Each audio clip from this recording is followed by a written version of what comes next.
I think, once again, ambitions and just something I think you're born with. Like they talk about entrepreneurship, and now they teach entrepreneurship in universities, but you can't teach it.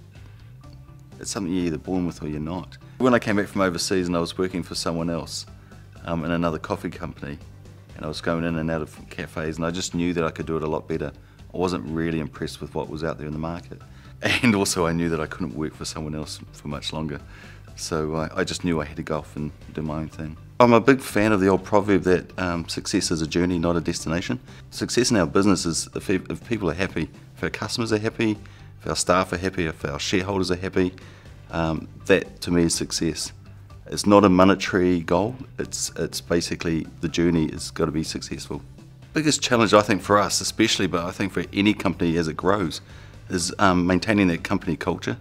When we started, we had a really tight-knit culture within the company, but as you grow, it dilutes, and you open up a new shop, you move some experienced staff to the new shop, and then get new staff, and it just dilutes. So maintaining the company culture is the biggest challenge that we have, and we work really hard on it every day.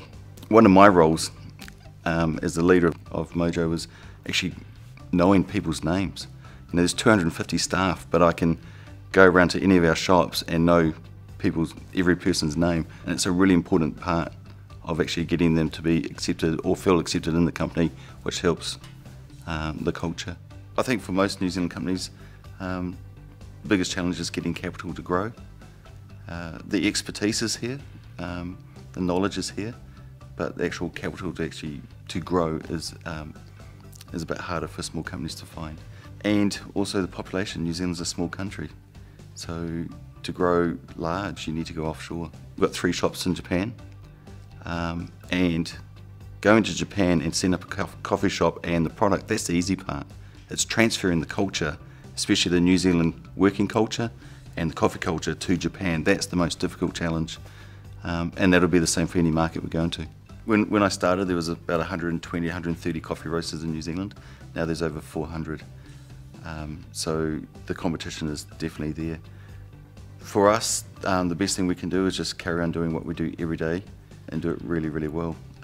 Our customers sort of are the measure to whether or not we're actually doing a good job at Mojo, and we sell 60-odd thousand cups of coffee a week in our shop, so I think that's quite a good measure.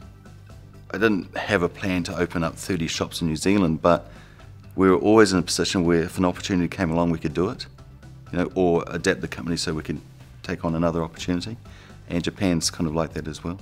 And there's some other opportunities coming up, and it's basically the same thing. It's not, maybe they're not our strategy or our plan, but if an opportunity comes along, it's just being in a position where you can say, hey, yeah, let's do this, or not. Right now we're looking for a partner in business, an investor maybe you could call it, to help us grow more into more markets internationally.